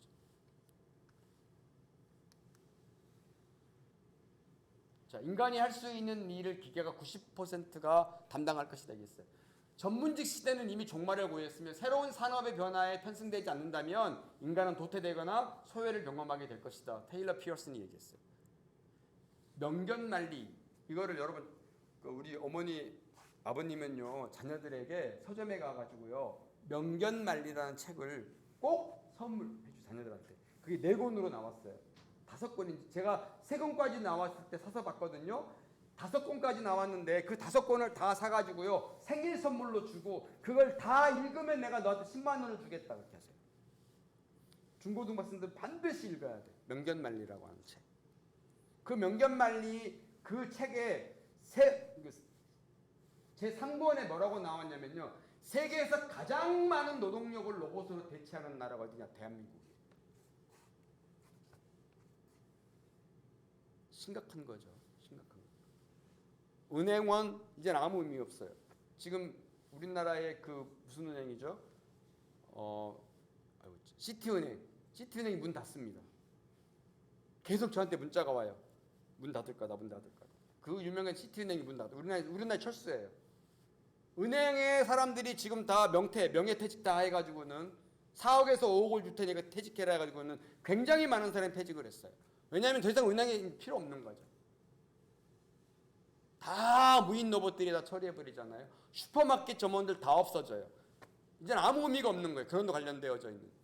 가장 단순한 생산직에서부터 전문직까지 일하는 이 범위 안에 있는 사람들이 조만간에 직을 다 잃어버릴 거라는 거예요. 세계에서 가장 많은 노동력을 로봇으로 대체하는 나라가 여러분 우리나라라고 하는 사실이에요. 롯데리아 가봤어? 완도에? 과거에는 점원들이 하나, 둘, 셋, 4명, 서빙까지 5명 있었어요. 지금 뭘로 해? 탁 누르면은 1분 있으면은 자기가 주문한 게 딱 나와요. 상상을 초월한 거. 이제 한 사람만 필요해. 한 사람만. 맥도날드 한 사람만 있어요. 롯데리아도 한 사람만 있어요. 그 큰 대형 마트에 점원들이 다 사라졌어요. 그렇잖아요? 가서 이제 바코드 가지고 찍찍 해가지고 딱 하고 크레딧 카드 딱 넣으면은 자기 물건에 산 만큼 돈이 빠져나가고 뭐라고 그래 자동 계산대. 예. 서울은 이미 다 웬만한 대형 백화점에 다 자동 머신이 다 들어와 있어요. 그만큼 실업자가 시간이 갈수록 늘어난다라는 사실. 장로님 아무 걱정 없으세요. 우리 저기 청소년 애들이 이렇게 심각한 일인 거예요. 우리야 모세처럼 느보산에 올라가가지고서는 나는 가나안에 못 돌아가니까 여호수아에 네가 내 갑옷을 겉옷을 넓혀줄 테니까 네가 이제 가나안에 데리고 가라. 그러고 우리는 하나님 앞에 갈 사람들이거든. 그러나 이제 우리 청소년들은 이 세상에서 살게 될 거라는 거. 이 세상에서. 또 하나의 문제는요. 이렇게 고도로 발달되어져 있는 기술 사회에서 노출되며 살고 있는 이 10대의 아이들이 우리 다음 세대의 교회의 회중이고 그들이 교회의 리더들로 있을 때에 우리의 교회는 도대체 무엇을 준비해야 되고 어떻게 바뀌어 있어야 될 것인가? 정말 중요해요. 19세기의 건물에서 20세기의 방식으로 목회하면서 21세기의 사람들에게 메시지를 전한다면은요, 그거는 완전히 엉터리 목회인 거죠. 교회가 그렇다고 해서 이렇게 변화하는 기술들을 다 교회 안으로 가지고 들어올 수는 없어요. 그러나 2025년, 30년이 되면은 분명하게 이러한 변화들이 생기게 될 텐데 지금 우리 장로님, 권사님, 집사님들이 그것을 준비해서 이 다음 세대 아이들이 그러한 방향으로 자신들의 인생을 설계하고 교회도 여전히 도태되거나 완전히 주변화되어지는 것이 아니라 과학자들이 만들어 놓은 이 고도로 발달되어져 있는 기술을 가지고 들어와서 교회도 여전히 기술이 발달되어지고 하나님이 부재되어지고 하나님 없이도 인간들이 편리하고 유리하게 살 수 있다라고 선언하는 그곳에서 하나님이 여전히 우리의 주가 되신다는 사실을 선포할 수 있는 그 준비가 되어져야 합니다. 여러분 준비 안 하면은요 교회는 도태됩니다. 이게 진짜 있었는데요. 아까 구글 안경 있잖아, 안경. 이 안경. 이제는 교회 안 가요 사람들이. 지금 우리 비대면 해가지고 줌으로 예배드리고 이건 아무것도 아니에요. 안경을 딱 쓰면은요 자기가 가고 싶은 교회가 그게 딱 나오는 거야. 그 안경 안에. 그래서 예를 들어서 이제 이거죠. 청산교회 교인이 지금 청산도에만 있는 것이 아니라 전 세계의 청산교회 교인들이 흩어져 있는 거예요. 그래서 교회가 그걸 세팅하고 난 다음에 예를 들어서 그 안경을 가지고 있는 사람이 난 청산교회 목사님 설교를 듣고 싶어라고 하면은 그 안경이 청산교회의 이 모습을 그대로 그 현장에다가 딱 만들어주고 한 목사님이 설교하는 거를 미국에서 영국에서 독일에서 동시간대에 설교를 들을 수 있는 거죠. 이제는 지역화에서 세계화로 완전히 우리의 목회 패러다임이 바뀔 거라고 하는 거죠. 별로 감동이 안 와서 지금 제가 빨리 끝내고 싶은 마음이 생깁니다. 어쨌든 여러분 이거 놀라운 일이에요. 가장 많은 노동력을 로봇으로 대체하는 나라가 대한민국이라는 거예요. 이거는 시간이 갈수록 더 심화되어질 거라는 거예요. 시간이 갈수록 더 아주 우리가 심각하게 생각해야 되고 우리 아이들을 어떻게 교육할 것이냐라는 것에 대한 그 교육 방침들이 분명하게 재설계되어져야 합니다. 과거에는 영어, 수학, 과학 그것을 열심히 공부하면은 성공하고 좋은 대학에 갈 수 있는 어빌리티를 가졌어요. 이제는 아무 의미가 없습니다. 물론 지금은 괜찮지만 앞으로 30년 아니면 더 시간이 지나게 되어지면은 상상을 초월한 일들이 벌어진다는 거죠. 자, 이거 근데 청소년들이 잘 알지. 이거 무슨 영화 이거? 아바타지, 아바타. 아바타 얘기하려고 그러는 거예요. 아바타 얘기. 이 아바타 아시죠? 이 친구가 소아마비예요. 소아마비. 걷지를 못해요. 그 현실 세계에서는. 그런데 캡슐에 들어가 가지고요. 자기 아바타를 가지고는 아바타 세상으로 갔더니 완전히 용병이 돼 가지고는요. 적과 싸우는 군사가 되어져 있는 거예요. 이 영화가 가상 세계의 그냥 애니메이션 영화인데요. 우리나라에서 유일하게 애니메이션 영화로 1000만 관객을 동원했어요. 그때 제가 이 영화를 보면서 에이 설마 이런 세상이 저거는 하나의 픽션이다. 그냥 저건 픽션이야. 하나 만들어 놓은 이야기 했는데요. 여러분 실제로 이 세상이 옵니다. 지금은 이제 이렇게 진짜 이건 안경이에요. 안경. 이 안경을 딱 쓰잖아요. 그럼 가상과 현실이 완전히 경계가 확 무너지고 내가 가상으로 가서 삶을 살다가 현실로 돌아올 수 있고 현실 세계에서 가상으로, 가상에서 현실로, 가상 세계에 있는 친구들하고 교제할 수 있고 현실 세계에 있는 친구들하고 교제할 수 있는 세상으로 바뀌어 버린다라는 거죠. 윌리엄 깁스라고 하는 작가가 쓴 뉴 로맨서라고 하는 책에서 제일 처음에 이 가상 현실이라고 하는 것이 소설에 나왔어요. 실제로 존재하는 공간이 아닌 네트워크로 연결된 통신망이 존재하는 공간을 말해요. 지금은 그 VR 있잖아. 이렇게 딱 끼고 VR 그거 끼면 그것도 이제 가상 세계로 가는 거거든요. 근데 그거는 제가 껴봤는데 정말로 멀미할 것 같더라고요. 그 있어요. 그 뭐지? 게임하는 데 가면은요. 딱 타고 있잖아요. 그리고 이걸 쓰면은 진짜 내가 스키를 타는 거야. 스키를 타요.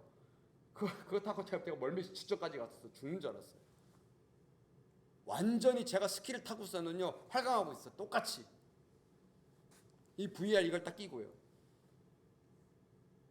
근데 지금은 그렇지만은요 더 발달되면은 그냥 장로님처럼 안경 하나를 딱 쓰면은요 지금 장로님 연세가 많으신데 내가 젊은 20대로 돌아가고 싶어 안경 딱 끼면은 진짜 20대의 근육질인 아놀드 슈왈츠제너거가 된다니까요.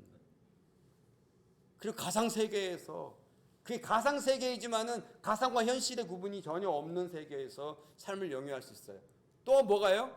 병들었다가 아니라 기계적 결함이에요. 받고 끼는 거죠. 그러면은 아까 유발 하라리가 얘기했던 호모데우스의 세상으로 완전히 우리가 넘어가 버리게 되는 거죠. 그러면 우리가 뭐 어떤 고민일까요?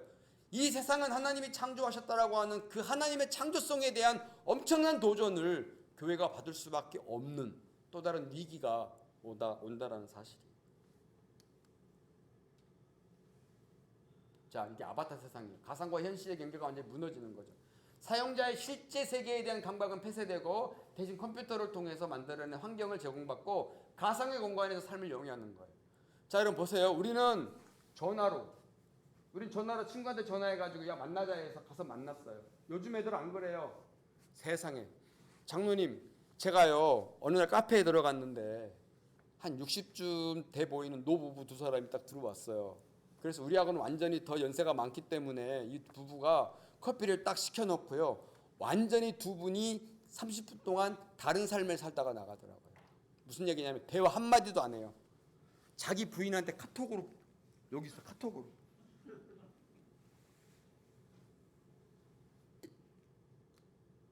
이제는 대화를 말로 하는 게 아니라 다 카톡으로. 제 딸하고 제 큰딸하고 둘째 아들하고 대화를 하는데요. 30분 대화하는데 언어가 하나도 없어. 카카카카카카 하하하.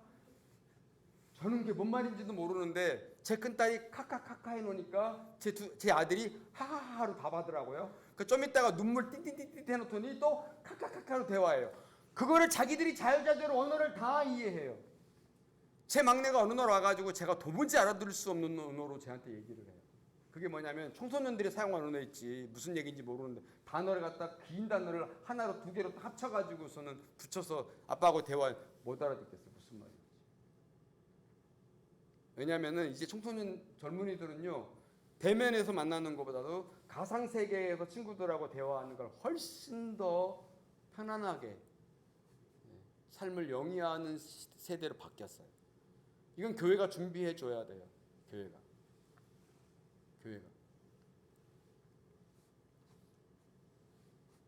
또 보세요. 현실에서 불가능한 것들을 가상 공간에서 현실처럼 느끼는 거. 아까 얘기했잖아요. 구찌 옷이 300만 원짜리 내가 입을 수가 없어. 근데 가상 세계에서는 얼마든지 2만 원, 3만 원을 가지고 사서 내가 입고 현실 세계처럼 똑같이 거리를 활보할 수 있다는 거예요. 구찌로 완전히 내 몸을 치장할 수 있어요. 또 그런 거 있잖아요. 자동차를 전혀 운전할 수도 없고 자동차 라이센스도 없고 자동차를 사지도 않은 사람이 캐딜락을 사가지고 가상 세계에서 현실처럼 똑같이 운전하고 걸어다녀요. 자신이 원하는 것을 무한정으로 제공받을 수 있는 이 세상이 아바타 세상이라는 거죠. 자, 그 다음에 보세요. 자, 그래서 제가 어떤 고민을 했냐면 여긴 사람이에요. 그러잖아요. 저긴 인공지능이에요. 가상 세계에서는요 정체성, 그 다음에 도덕, 윤리의식이 없어요. 이건 가상 세계에서 이루어지는 거기 때문에. 근데 우리 인간은 어때요? 우리 인간은 감정을 가지고 있기 때문에 정체성이나 도덕성이나 윤리의식에 대한 분명한 이 지식이 있어요. 근데 가상 세계에서는 그것이 아무런 의미가 없다라는 것이죠. 그럴 때 우리에게 정말 중요한 것은 뭐냐면 인간의 정체성이나 도덕이나 윤리적인 문제들이 주요 현안으로 부상될 거라는 거예요. 이 아바타 세상이 오게 되어지면. 그럼 교회는 그동안 우리가 기독교에서 가르치고 있는 윤리나 도덕성, 그 다음에 인간이란 무엇인가에 대한 정체성을 어떻게 재해석해 줘야 하느냐라고 하는 이 심각한 물음이 있다라는 것이죠. 자, 제가 빨리빨리 할게요. 2030년이 되면은요 어떤 일이 일어났냐면요 가상 공간에서 기억을 주입한 인공지능 아바타가 영생하는 시대예요. 아바타 세상이 된다는 거예요. 아바타 세상. 아바타의 삶을 자유자재로 사는 세상이 보편화되어져 있는 많은 것 중에 하나가 아니라 그게 완전히 자유롭게 보편화되어져 있는 세상이 온다는 거죠. 인간의 유전자를 조작해서 인간의 탄생까지도 선택하는 시대. 여러분 이게 미국에서 실제로 했어요. 예를 들어서 2022년 1월 1일에 태어나서 100년 동안 살고 난 다음에 100세가 된 다음에 죽을 수 있는 아이로 만들었어요. 유전 조작 같은. 실제로 했는데 이걸 드러내게 되면 약간 있죠. 윤리적인 문제, 도덕적인 문제가 엄청나게 파급을 가져오기 때문에 그걸 수면 아래로 다 가둬놨어요. 이미 여러분 2단계까지 왔습니다. 병이 들었으면 모든 장기를 다 새 것으로 교체하여 완벽한 새로운 인간으로 재탄생하는 시대예요. 아까 제가 얘기했잖아요. 병 들었다가 아니라 기적 결함이 생긴 거죠. 무슨 얘기냐면요. 슈퍼마켓에서 물건을 파는 게 아니라 인간의 장기를 다 걸어놓고 파는 거예요. 좀 끔찍한 일이죠, 사실. 장기를. 그리고 그 장기를 새롭게 바꿔 껴서 재생해서 완전히 삶을 살 수 있도록 하는 거죠. 2030년이 되면. 인간의 몸에 사이보그 기술을 접목해 불멸의 기계 인간을 만드는 시대, 즉 호모데우스를 꿈꾸는 시대가 온다. 이게 2030년 이후에 일어나게 될 이 지구상의 놀라운 변화들이에요. 여러분, 이건 우리가 원하든지 원치 않든지 내가 밀어내든지 받아들이든지 간에 우리의 선택과는 상관없이 굉장히 빠른 속도로 이 세상이 올 거라는 거예요. 제가요 KTX를 타고서는요 서울에서 광주로 내려올 때요 KTX 두 대가 겹칠 때가 있어요. 거의 300km 속도로 겹치거든요. 뭐라고 말하냐면 지금 봄, 여름, 가을, 겨울이 1년 단위로 바뀌는 거 우리가 눈으로 볼 수 있어요. 그래서 봄옷, 여름옷, 가을옷, 겨울옷 자유롭게 갈아입을 수 있어요. 그만큼 느리게 보이잖아요. 2030년이 지나면은요 1년이 300km 속도로 바뀝니다. 무슨 얘기냐면 이 지금 KTX 두 대가 갈 때 윙 하고 소리만 나고요. 그 안에서 무슨 일이 일어나는지 전혀 볼 수 없어요. 그렇게 빠른 속도로 1년이 그렇게 바뀐다는 거예요. 상상이 초월할 정도. 삼성 핸드폰이 4개월에서 6개월마다 새롭게 바뀝니다. 소비자를 봐요. 장로님이 지금 핸드폰을 가지고 계시는데 삼성이 새로운 폰을 딱 내놨을 때 장로님이 저걸 살까 안 살까 그걸 보는 거죠. 만약에 안 살 것 같으면 1년을 가지고 있는 거예요. 그거를 6개월 단위로 바꿔요. 그러면 그 기술을 만들어내는 사람들은요 지금 내가 가지고 핸드폰보다도 훨씬 더 업데이트되어져 있는 새로운 기술이 첨가되어진 핸드폰이 계속 6개월 단위로 나오는 거예요. 그러면 1년에 300km의 속도로 세상이 바뀐다고 했을 때는요 이게 어떻게 2030년에 일어날까라고 질문을 던지겠지만요 실제로 2030년 이후에 세상이 바뀔 것에 대한 여러 학자들이 예측한 거예요. 아까 2025년에 얘기했잖아요. 그건 실제로 2055년이 되면 그렇게 바뀐다는 거죠. 제가 어떤 고민을 했냐면요. 자, 그렇다면 우리에게 닥칠 이 현실, 우리의 목회는 도대체 무엇을 준비해야 되느냐. 우리의 교회는 도대체 선교적 교회의 삶에 있어서 도대체 뭘 준비해야 되느냐. 너무 중요한 얘기를 제가 이제 결론에서 할 건데요. 교회와 목회 현장에서 신학을 견고하게 세우는 것. 그 신학이라고 하는 건 뭐냐면요. 자, 우리는 진리 그러면은 다른 이로서는 구원을 얻을 수 없나니 온전한 인간에게 구원을 얻을 만한 이름을 우리에게 주신 일이 없다라고 하는 게 진리예요. 예수 그리스도 외에는 구원을 주시는 분이 없다라고 하는 것은 명백한 진리를 가지고 있어요. 그건 우리 부모 세대가 가지고 있는 신앙이에요. 우리는 목에 칼이 들어와도 여러분 우리는 주님을 부인하지 않고 우리의 신앙을 지켜낼 거예요. 그런데 2025년 30년이 되면은요 진리가 도대체 무엇이냐라고 하는 것이 교회의 가장 큰 화두로 급부상되어진다는 거예요. 급부상되는 거예요. 진리가 도대체 뭐냐? 과학이 이렇게 빠른 속도로 바뀌고 있는데 교회에서 말하고 있는 진리가 진짜 진리이냐라고 하는 것에 대한 이 엄청난 도전이 교회 안에 쓰나미처럼 불어닥칠 것이라는 거예요. 그래서 여러분 중요한 게 뭐냐면요. 제가 듣던 적이 됐는데 지극히 거룩한 것에 내 믿음을 건축하는 것. 여러분 이게 너무너무 중요해요. 자기의 신앙, 그 신앙이 아니라 신학화되어져 있는 신앙이에요. 여러분 그냥 신앙만 가지고 맹목적인 신앙은요. 바람이 불면 확 무너져 버려요. 모래에 이어 지은 집과 같아요. 그러나 신학이 단단한 신학으로 딱 묶여져 있는 신앙을 가지고 살아야 돼요. 그것이 유다서가 얘기하고 있는 지극히 거룩한 곳에 너의 믿음을 건축하라라고 하는 말이에요. 이제는 우리가 여기에 선한 싸움이 있는 거예요. 이제는 우리가 진짜 싸워야 되는 거예요. 정말로. 이제는 단단한 믿음을 가져야 돼요. 이제 앞으로는 더 단단한 믿음을 가지고 살아야 되고 예수 그리스도 외에는 구원이 없어? 라고 우리에게 질문할 거예요. 아니 이렇게 세상이 바뀌고 있고 하나님 없이도 세상이 이렇게 놀랍도록 바뀌고 변화되어지고 300km 속도로 바뀌고 있는 세상에서 예수 그리스도가 우리에게 유일한 구원자라고 우리가 진리라고 얘기할 때에 그게 진리야? 라고 우리에게 묻는 사람들이 생겨난다라는 거예요. 이건 교회가 직면한 중요한 중차대한 문제입니다. 또 하나는 뭐냐면요. 하나님의 존재와 가치에 대해서 물을 거예요. 왜냐하면 보세요. 비유기적인 거잖아요. 우리는 생물학적으로 하나님이 인간을 만들어 지으셨어요. 그리고 하나님 형상을 따라 지으셨고 엄마와 아빠를 통해서 자녀들을 세상 가운데 탄생시켰어요. 거기는 세포가 있고 피가 있고 근육이 있어요. 그런데 그것 없이 인간의 기술자에 의해서 만들어낸 이 사이버그 시티즌이 세상을 지배하게 될 때에 하나님의 존재에 대해서 많은 사람들이 도전을 던질 거라는 거죠.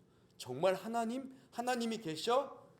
계몽주의 시대, 중세 시대에 지나서 계몽주의 시대가 있었어요. 그 계몽주의라고 하는 거는 성경의 진리보다도 더 우선해서 과학을 신봉했던 시대가 계몽주의 시대예요. 그 계몽주의 시대에 여러분 환원할 거예요. 제가 화가 나지만은 동일하게 똑같은 물음을 던질 거예요. 하나님은 관념. 눈에 보이지 않는 하나님을 믿으라고 그렇게 도전해 올 거라는 거죠. 여러분 교회는 여기에 대해서 분명한 신학을 가지고 있어야 되고 그 단단한 신앙으로 우리 모두가 다 묶어 있지 않으면 우리는 엄청나게 많은 사람들이 배교할 거예요. 기독교를 떠나게 된다는 사실이. 자, 시간이 없으니까 그다음에 교회 현장에 견고한 신학과 신앙을 세우는 게 되게 중요하다. 급변하는 세상에서 불변하는 진리가 존재하며 인간이 만들어내는 기술에 의해 이 세상이 급진적으로 혁신되고 진보되지만 여전히 누가 통치한다고요? 하나님께서 통치하시며 그분의 주권하에 있다는 사실을 깨닫고 하나님의 존재와 가치와 인간과 자연의 피조세계의 종말적인 삶 그리고 하나님 나라와 교회 공동체에 대한 견고한 신학이 여러분 너무너무 중요하다는 사실이에요. 신앙과 신학은 인간의 모든 혁신적인 기술에 우선한다는 사실을 우리가 믿어야 된다는 사실이에요.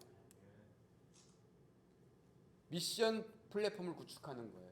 여러분 교회 안에 미션 플랫폼. 지금 이렇게 제가 구글, 아마존 다 유버, 에어비앤비, 페이스북. 우리 중고등 학생들 에어비앤비가 뭔지 아세요? 우리 저기 권사님 집사님들. 우리는 여행 가면은요 현장에 가가지고 방어 들라고 동분서주하고 뛰어다녀요. 우리 청년들은요 여기서 다 컨택합니다. 인터넷 들어가가지고 자기가 여행할 집을 다 알아봐요. 그리고 가장 싼 가격이 최고의 독채를 빌리기도 하고 아파트 빌리기도 하고 호텔을 빌리기도 하고. 제 딸이 유럽 여행을 가려고 2주 여행을 계획했는데요. 완벽한 플랜을 짰어요. 저 같으면 현장에 가가지고서는 이 집 들어가서 보고 저 집 들어가서 보고 밤새 여행 가방 끌고 다니면서 집 구하고 그럴 텐데 아이들은 전혀 달라요. 완전하게 이 플랫폼 안에 모든 걸 다 넣어놨어요. 여행, 레저, 음식 그 플랫폼 안에서 모든 걸 다 할 수 있다고. 여러분 이제 목회는요 각계전투 시대는 끝났습니다. 무쇠의 뿔처럼 혼자 가는 시대는 끝났다는 거예요.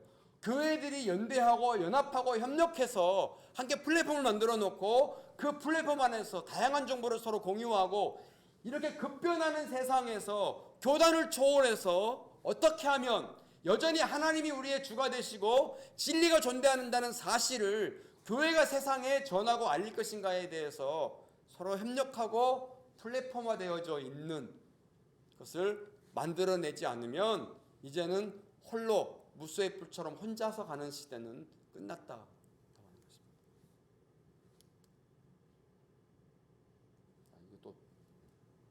미션을 플랫폼을 구축하는 것. 유비쿼터스 목회 시스템을 만드는 거예요. 유비쿼터스라고 하는 거는요. 컴퓨터를 의식하지 않고 장소에 상관없이 자유롭게 네트워크 접속할 수 있는 정보통신 환경을 우리가 유비쿼터스. 최근 유비쿼터스라는 말이 기업에서 굉장히 많이 사용하고 있어요. 근데 교회에서도 유비쿼터스로 넘어가야 돼요. 유비쿼터스는 컴퓨팅이란 개념을 최초로 제시하고 이를 제3의 물결이라고 말했던 사람이 마크 와이저예요. 무슨 말이냐면은 유비쿼터스의 진정한 의미는 정보통신 관점에서 모든 사회 분야에 대한 새로운 패러다임을 창조하는 것인데, 자 보세요. 유비쿼터스 시스템의 노예와 목회 현장을 적용하는 게 되게 중요해요. 국가 간의 경계가 허물어지고 다양한 매체들과 소셜을 통해 실시간으로 정보를 주고받을 수 있고, 그 다음에 노예는 노예대로, 교단은 교단대로 목회 현장 간의 자유로운 의사소통이 가능해졌음을 감안할 때에 유비쿼터스적인 목회 시스템이 구축돼야 된다. 언제 어디서나 제한 없이 자유롭게 유형의 자산과 무형의 자산을 함께 공유하고 소유할 수 있고 나눌 수 있는 그 패턴이, 그러한 패러다임이 우리에게 필요하다는 것이죠. 자, 소통과 책임의 리더십이 필요하다는 거. 2014년, 17년 다보스 포럼에서 가장 큰 화두가 뭐냐면은요. 4차 산업혁명의 본격화된 사회 속에서는 소통과 책임의 리더십이 되게 필요하다. 교회가 서로 소통하고 책임의식을 가지고 다음 세대를 책임질 수 있는 그러한 시스템이 필요하다. 자, 이건 이제 넘어갈게요. 자, 이제 결론이에요. 결론. 자, 결론을 제가 읽어볼게요. 선한 싸움을 싸우라요. 지나온 역사를 살펴보면 시대가 변하더라도 하나님의 선교적 사명은 절대로 변하지 않았다. 뿐만 아니라 하나님은 각각의 시대 속에서 하나님 나라를 이루는 사람들과 방법을 통해 하나님의 선교를 이끌어 오셨음을 알 수 있다. 마찬가지로 4차 산업혁명 시대의 모든 것을 바꿔놓고 감당할 수 없는 새로운 문화사조들이 일으킨다 해도 세상의 주인은 하나님임을 우리가 분명하게 알아야 된다. 그러므로 우리에게 필요한 것은 고도의 과학주의와 급변하는 기술 문명 속에서 우리의 선교적 소명의식을 확고히 함과 동시에 기술사회에 대한 더 깊은 신학적 성찰들이 필요하다라고 하는 거예요. 마지막으로 보면 우리 모두는 하나님이 보내신 선교적 교회라는 시대적 책임을 가지고 지속 가능한 선교가 이루어지도록 소통과 공유, 협업과 에큐메니칼적인 연대를 통해 선교 생태계를 만드는 것이 가장 급선무한 중요한 일이다라는 거죠. 자, 이제 청소년들에게 제가 몇 말씀 드리고 싶은데 결론적으로요. 이제는 어느 대학을 나왔느냐가 중요한 게 아니에요. 이제는 서울대, 연대, 고대 지금까지는 괜찮아. 뭐 예를 들어서 SK 고 서울대, 연대, SKY 맞죠? SKY 대학을 나오지 않으면은 이제는 더 이상 내 인생은 없다 해가지고 우리 서울, 연대, 고대 가려고 얼마나 많은 젊은이들이 시간을 낭비해요. 엘빈 토플러가 뭐랬어요? 한국의 젊은이들은요 정말 앞으로 사라져버릴 그 직업을 위해서 하루에 15시간씩 공부하는 시간을 낭비한다 얘기했어요. 이제는 어빌리티가 중요해. 능력인 거죠. 그리고 부모님들이 꼭 그거 명견만리 그 책을 꼭 선물해 주세요. 그거는 꼭 읽으셔야 돼. 거기에는 앞으로 우리 청소년들, 청년들이 앞으로 나가야 될 방향과 진로에 대해서 그리고 어떤 삶을 선택해야 되는지를 KBS에서 여러 각도로 조명해가지고 5권의 책을 썼어요. 그걸 읽어보게 되어지면은 목회하는 교회의 목사님들이나 또 장로님들에게도 그걸 읽어보시면은 오늘 우리 교회를 어떻게 리디자인해야 되는지를 잘 학습할 수 있는 아주 좋은 책이다 하는 생각이 들어요. 정말 어려운 강의 긴 시간 동안 들어주셔서 대단히 감사하고요. 2박 3일 동안 여러분과 보내면서 너무 행복했고 제겐 되게 영광이었습니다. 저를 초청해 주신 한 목사님 또 이 지역에 있는 여러 목사님들에게 감사의 말씀을 드리고 특별히 청산교회 장로님들 이 부족한 종을 불러주셔가지고 맛있는 거 사주시고 또 3일 동안 교회 앞에서 말씀을 전할 수 있도록 기회 주셔서 너무 감사합니다. 좋은 추억 가지고 돌아갈 수 있도록 해주셔서 감사합니다. 이상 강의 마치겠습니다.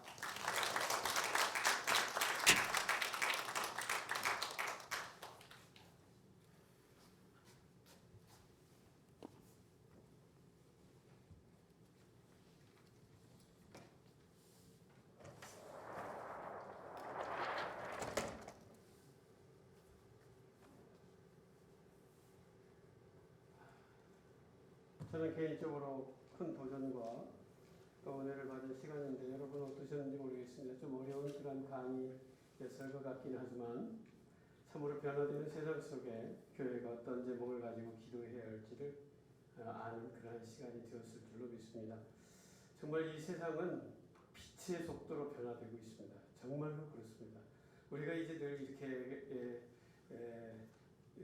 적응하고 있다 보니까 변화되는 속도를 우리가 잘 모를 수 있어요. 그런데 지난 우리 시간들을 좀 이렇게 되돌아보면 정말 빠른 시간에 어제까지는 그렇게 중요했던 것이 오늘은 아무 필요 없는 그러한 것이 되는 세상이 오늘 저와 여러분이 살아가는 세상이에요. 근데 사실 이제 우리 연로하신 어르신들이나 제 세대는 문제가 없습니다. 그런데 정말 오늘 교수님께서 말씀하신 대로 우리 다음 세대, 우리 순주가 살아갈 세상, 우리 신실, 우리 청년이 살아갈 세상은 만만치가 않아요. 정말 만만치 않아요. 저들을 위해서 우리가 기도해 줘야 됩니다. 저들이 정말 살아갈 세상은요. 어떻게 보면 우리로서는 정말 너무 두려운 거예요. 그렇죠? 정말 저렇게 변화되는 세상 속에 저 아이들이 살아가야 한다고 생각할 때 괜히 그냥 마음이 아파요. 그렇죠? 뭔가 그냥 그 변화되는 세상 속에 적응하지 못하면 인생을 살지 못할 것 같은 그런 세상. 여러분, 정말 그런 세상이 지금 다가오고 있습니다. 우리 교수님을 통해서 우리가 이 앞에 이렇게 변화될 세상을 우리가 미리 좀 맛보았다는 것은요, 정말 큰 은혜라고는 저는 생각합니다. 우리 자녀들을 위해서 우리가 부모된 우리 세대가 어떻게 기도해야 할지를 정말 우리가 기억하고 정말 자녀들을 위해서 뜨겁게 기도해주고 이 변화되는 세상 속에서 우리가 어떻게 우리 자녀들을 정말 양육하고 그들에게 하나님의 말씀을 지키고 살아갈 수 있을까? 여러분 정말 그래요. 어제도 제가 여러분과 함께 나누었지만 믿어야 될 이유보다 믿지 않을 이유가 그냥 부지기수예요. 하나님 없이도 얼마든지 살아갈 수 있을 것 같은 그런 세상이 전개되고 있다는 사실이죠. 그런데 말입니다. 지금 이 초과학, 초의학 시대를 살아가는 우리들인데 오늘의 현실은 어떻습니까? 이 코로나19 바이러스 앞에 온 인류가 꼼짝달싹 못해요. 꼼짝달싹 못해요. 여전히 하나님은